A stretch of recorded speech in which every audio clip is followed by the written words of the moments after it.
I'm Heather the Bard, and I'm here today with the very first ukulele lesson that I would like to teach. And so this is going to be just a quick introduction to the ukulele. I have my ukulele here, and see, it's got 4 strings. It's tuned G, C, E, and A. Now, usually when you get your ukulele, you may have to purchase one. Sometimes they come with them. You'll probably want a tuner. And this is a nice little tuner. This one's made by Kala. Let me see if I can turn it on. I don't know if you can see that. It's got a little dial on it. And when you play your string, it tells you what the note is. This one's the G. And you'll see it looks like I'm a little flat. And so I will take the tuner and turn it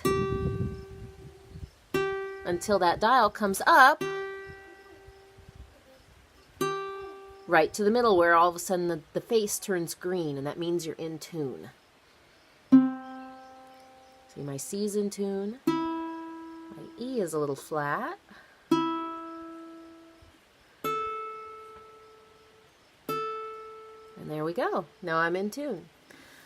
So G, C, E, A.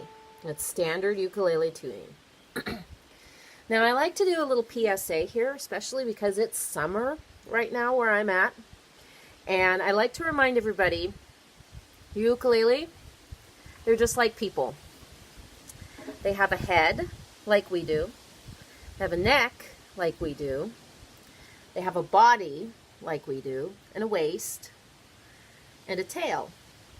And just like us, they don't like being left in hot cars. Wood, especially, is very susceptible to changes in humidity and changes in temperature.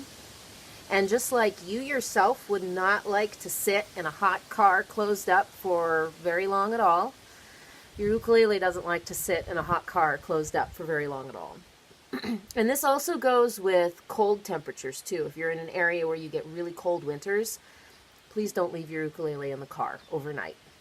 Cold is less damaging to them than hot, but it's still not really good for them.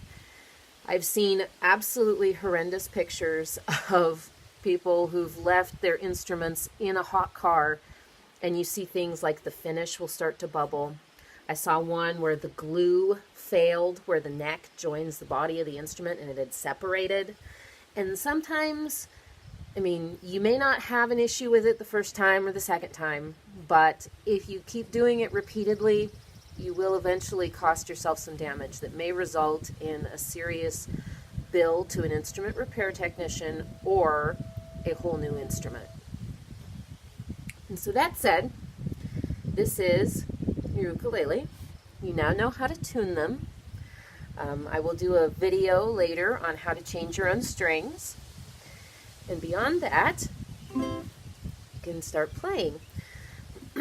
When you hold your instrument, depending on the size, because ukuleles come in 4 different sizes. There's a soprano, which is the smallest, the concert, which is a little bit bigger, the tenor, which is the most common size of ukulele that you will find. It also comes with the most options in terms of how many strings and different types of finish and woods that they're made out of. A lot of people really opt for the tenor because you can get a lot of different things, both aesthetically and functionally done with them.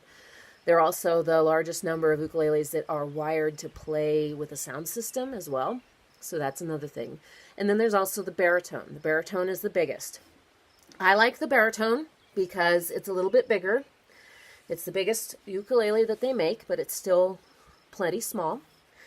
And I like it because it offers different tunings. You can tune it standard, like I have, which just gives you a more robust ukulele sound. Or you can tune it what is considered typical baritone tuning, which is D, G, B, E instead of G, C, E, A. So, and due to the type of music that you may play, Sometimes I play a lot of medieval and Renaissance music, and so the DGBE tuning, the standard baritone tuning, is perfect for that. So it just kind of depends on what you like to play. But for starters, standard ukulele tuning can go for all four. And beyond that, you just want to pick something that you're comfortable holding. If it's a small uke, like a soprano or a concert, you're going to want to hold it and kind of pin it with the fleshy part of your forearm against your chest, and then support the neck gently on the first joint of your finger like this. If it's a tenor, you can rest it on your leg, more like how people will hold guitars. That's what I do a lot of times with my baritone. But you can also kind of brace this part of it on your thigh so that it angles up a little bit, and then pin it and do that. When you strum, rubber wrist. Remember to have a nice flexible wrist. If you're nice and flexible, that means you're relaxed. If you're relaxed, you aren't creating tension in your neck and shoulders.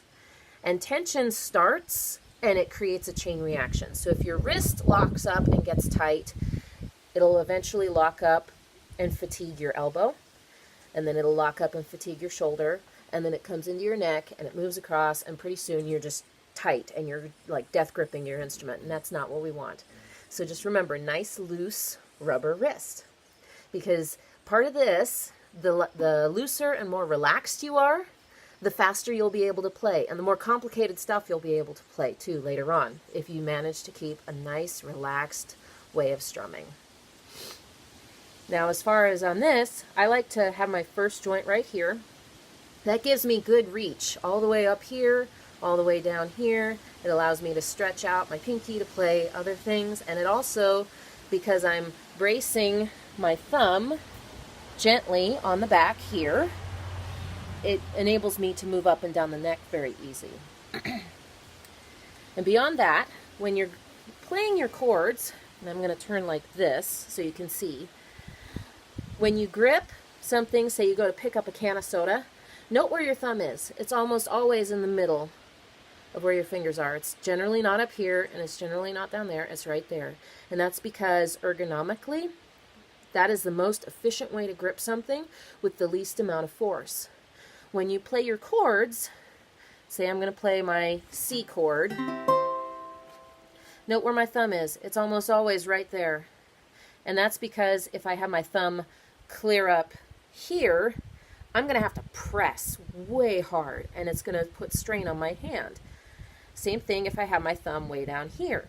It's going to make it a little more difficult to play this in a relaxed manner.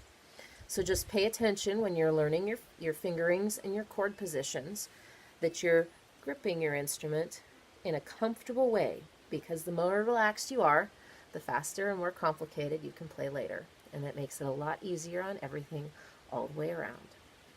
So there you have it. There is a crash course introduction to the ukulele, how to tune it, the different sizes, and how to hold it to begin playing it. My name's Heather the Bard. If you enjoyed this lesson, please consider supporting this project via my Patreon page. That is patreon.com/HeatherTheBard. And you can also find me on Steemit, steemit.com/@HeatherTheBard. And I will have another lesson for you probably later on in the week. Happy playing.